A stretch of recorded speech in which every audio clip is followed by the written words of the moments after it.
सगळे आमचे मोगाचे CCR TV पळयणाऱ्यांक माय मोगाचो येवकार. आनीक एक episode is politics a noble profession. आमचे मदें आयज आसा I can clearly vouch and say the clean and non-corrupt image that she carries from 2012 to 2021. A former minister having the portfolios of RDA, Museum, Science and Technology and Environment, did commendable work, especially during the first tenure, when she took over the reins from her late husband, and that's none other than Mathani Saldanha. I am still reminded of what Mathani said. It is better to live in hope than die in fear. I am sure if Mathani was alive today, a lot of people have been telling me that he would have been demonstrating against all the bad things that have happened, especially during the last 5 years. To know exactly what has happened and why she was the first to exit from the BJP government, we have the one and only lady, and that's Alina Saldanha, who is contesting from the Kortalim Vidhan Sabha seat. Let me welcome Alina. Thank My you, Mogaso sir. Yokar Bhai. Deobhai Kurung, sir. Nice to see you after a pretty long time. Yes, I know. I know you are busy with your campaigning.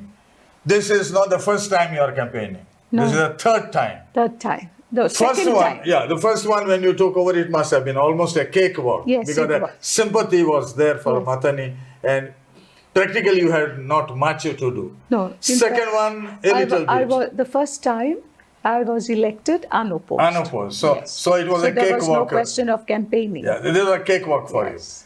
you. The second one, yes. Yes, we did a lot of campaigning and we had good results at the end. Yes. Yes. Now the third one, and how is it? Because everybody says these are the toughest elections that we are facing. Yes, it is I would say that it is it's going to be very confusing for the voters because there are so many parties, political parties in the field this time around, and people are going to be confused because everybody is going, offering freebies and this and that. So I think what people need to do is to focus on the ground reality.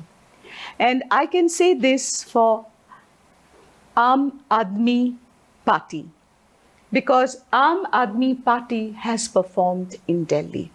I think that is the reliable party at the moment who has performed, in such a way that I think the entire country is aware of the good work the party has done in Delhi for the common man.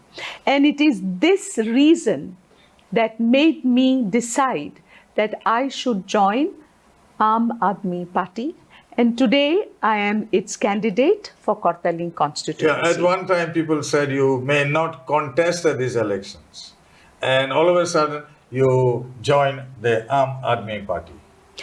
I don't think the thought of not contesting never crossed my mind, because I think I'm still capable and I will deliver to the people who place their faith and trust in me. So the reason I first of all, there were quite a few parties to select from, but I focused on Aam Aadmi because I had heard so many good things that are happening in Delhi.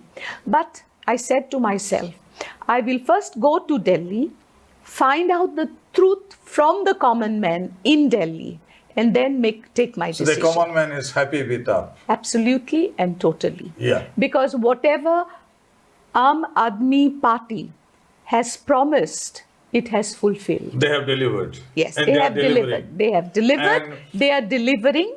And I think a concrete example is the last election wherein Aam Aadmi Party won 64 out of 70 seats. Isn't that a clean victory, a clear victory? and a clear verdict of the people. Yeah, when they came in Goa, they came with a big buzz, and they couldn't win even one seat. Yes. Except at for that one, point. they even lost their deposits. Yes. Even the UP convener at that time, Elvis, also lost. Do you think now that they are better prepared? Absolutely and totally. See, every party has a beginning. People get to know the party gradually. Today, the people are well informed of the good work that the party is doing in Delhi.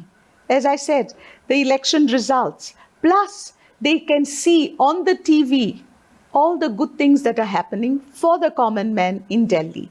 And that is precisely the reason why I'm getting such positive response as I'm doing my house-to-house campaigning. Yeah, but how's your campaign by and large now? I think it's very positive. People have accepted you. People have accepted me as Aam Aadmi candidate. People have accepted the party as the only alternative for this election because they believe that the party will deliver what it has promised, just the way it has done in Delhi. In Delhi. You were a minister then with the BJP government, and later on you ceased to be the minister. What was your first tenure compared to the second one? Of course, you were not the minister, but was any difference in governance between the two? My first tenure as a minister and as the MLA of Kortaling constituency was good. And I always like to speak the truth. The government not allowed, but did a lot of development in my constituency. I was able to take up so many projects, okay? And I can say that I am proud of the work that has happened for the benefit of the common men, for the benefit of the people of Kortaling constituency. However, towards the end of the first term, beginning of the second term, the government started bringing projects into the state which, according to my thinking, according to my reasoning, are anti-Goa and anti-people of Goa. Yeah, and you started making Yes. noises about it, which obviously they didn't like. I guess so. No government likes when it is pointed out that you are doing something that is wrong. Okay? But just to refer to one of the projects, take the doubling of the Southwestern Railway track.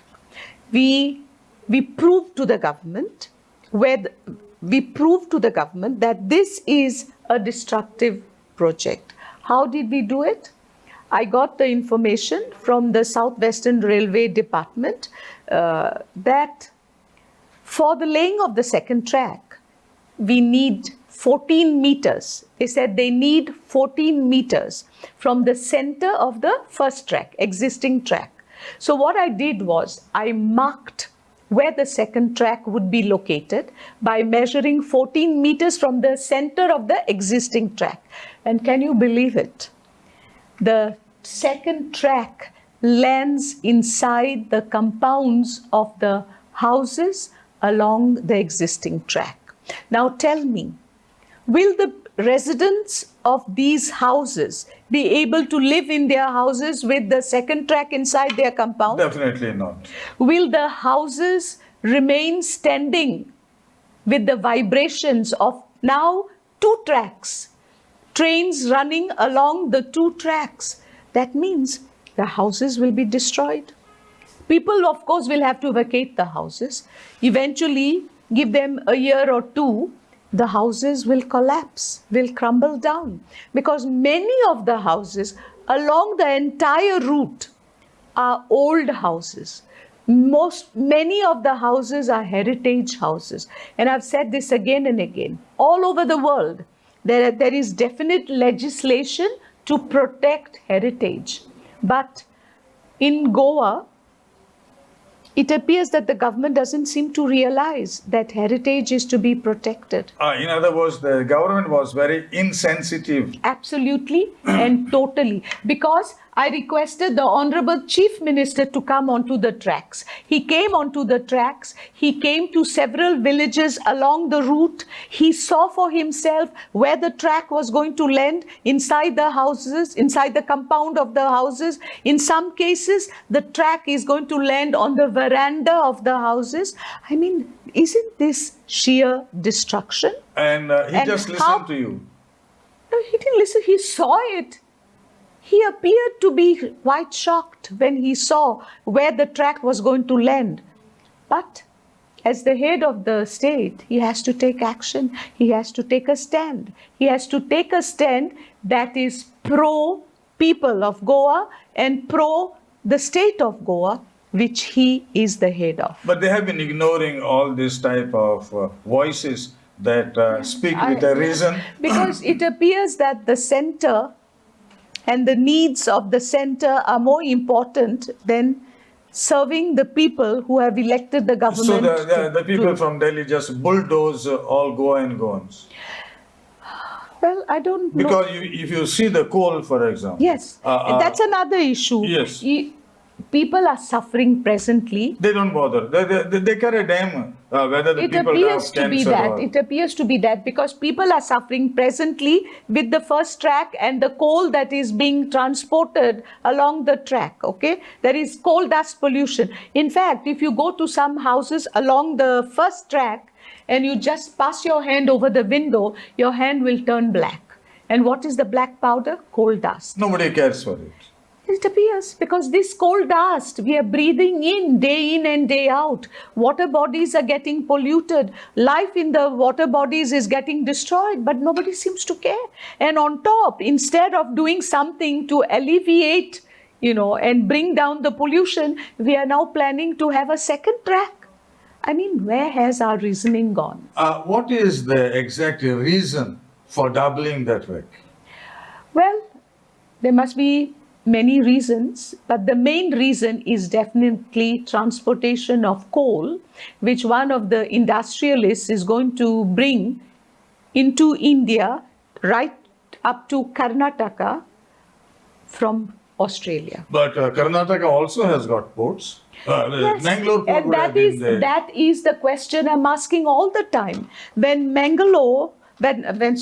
Karnataka has 5 ports, okay, why isn't one of these 5 ports being used to transport coal, which has to finally land in Karnataka? Is it because Goans are labeled as Susagad?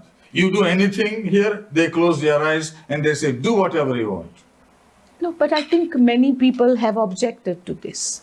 There has been people have, statewide objected. objections to the second track, and also considering the health impact, But mostly they have been silencing people with hoisting some cases against them and so on and so forth. So where is the voice of the people? People have voiced their objection to the second track. People have objected. And that is why the process has slowed down. But land acquisition for various projects is still going on. Yeah, because they say that... And to be honest, yeah. the railway authority keeps trying to do certain things to show that the land is theirs and they can go ahead with whatever they want. But till date, the first track was laid down on a pathway which was originally used by the people for carrying the mashila. That was the mode of transport at that time, especially for the ladies. And that pathway was given for laying the first track. And people made sure, the owners of the land made sure that they left certain areas for the benefit of the other people, living in the area, so that they could move freely, in spite of the track. But now, the Southwestern Railway Authority keeps coming into the private land and putting up barbed wires and things like that, and putting a fencing of barbed wire right in front of the gates of the houses. I mean, can you believe this? Because the railway says that we are a super authority and nobody can control It appears that they think, but we have asked them several times, show us your ownership papers. Okay, because you are the railway authority, you cannot go and step into anybody's land, private land, and do what you want. There are rules and regulations. There is the law to be without followed. the connivance of the state government, this would Obviously, not it's have happening. reached such heights. Yes, obviously, that's obvious. And also increasing the quantum of pollution in the state. I mean, people elect a government so that the government will serve them, fulfill their needs, and take care of them. And here we are, without any thought for the health of the common man, which is absolutely wrong. Being one of the MLAs in the ruling party, did you share these thoughts with them? Absolutely and totally. I spoke on the floor of the House. Okay, I made it very clear. I explained to them why this project cannot happen.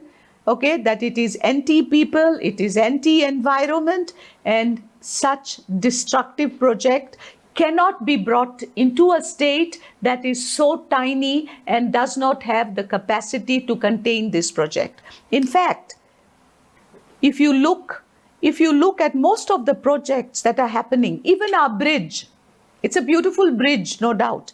But do we need such a huge bridge? I'm sorry to interrupt you. Yes. Normally now it is said that big projects, big money, big corruption. Could be, I don't know, could be. Because Goa definitely does not have the carrying capacity for projects of that magnitude, okay? Because as you can see, houses are being literally sliced into half due to the bridge. How many houses in Agasai have been destroyed? Some of the pollution that they are facing day in, day out for the last 4 years or more. I mean, do we care for the citizens of this state? Does the government give a thought to their well-being? It appears not to be concerned. Why do you think this government has become so insensitive? I think the government has forgotten that their main responsibility is to serve the people of the state of Goa, the people who have elected the government to serve them. And they are focused more on the needs that come from the center. Has AAP realized all this? Yes. Aam Aadmi Party, the Honorable Chief Minister of Delhi, who's also the head of the party, has made a very categorical statement that the 3 linear projects will be scrapped once the party comes to power. And with all the national highways that are being built. Yes. I'm not saying that highways are not needed, but don't destroy the environment. Now, look at the hill cutting that is going on. It's rampant. Rampant hill cutting. It looks like all the environmental rules and regulations, the laws, the Forest Conservation Act, everything has been thrown out to the winds, and only the interests of a few individuals prevail in this state of Goa. But why do you think we have reached such a sad state of affairs now? Obviously, because the government does not realize what are its responsibilities. And to be honest, I respect the government of Karnataka. It knows exactly what is good for itself. And it will never, obviously, why is it not allowing one of its ports to be used for the transport, to get the coal into the state? Why get the coal that has to land in Karnataka? Why does it have to be brought into Karnataka through Goa? Because obviously Karnataka does not want the entire state to be polluted. It can contain coal because let's not forget, Karnataka is 52 times bigger than Goa. Yes. Okay, so surely they know where they're going to deposit the coal and what precautions they're going to take to control the pollution aspect. But Goa cannot afford to do that because Goa is too tiny. And air pollution will not stay in one locality. Air will take the coal dust throughout the state. And in spite of knowing that people are suffering, We want to increase the degree of the suffering and expose people to all kinds of health risks and destroy the environment. Do you know how many fields have been destroyed with the construction? See, every project, I know, every project to a certain extent will cause some damage, but there should be a limit. Okay? There is a permissible limit. We have crossed that permissible limit way back. Okay? Look at the destruction of our fields. Okay? Agriculture is one of our main occupations. Okay?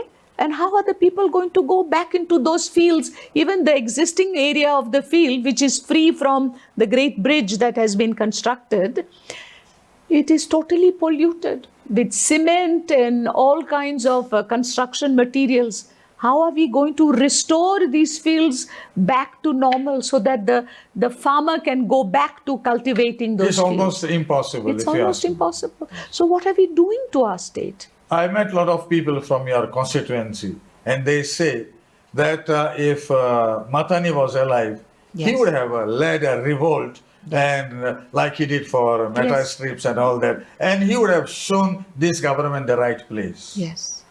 In fact, one of the main reasons that I cannot keep my mouth shut is because I am in Matani's place. Okay? And I have lived 22 years, nearly 23 years of my life with Matani. I have shared his agitations, many agitations. I landed in jail. I was beaten blue and black, but nothing stopped me because I believed in him. And I believed that he did everything because he loved Goa and he loved the people of Goa. And it was a natural instinct for him to protect Goa.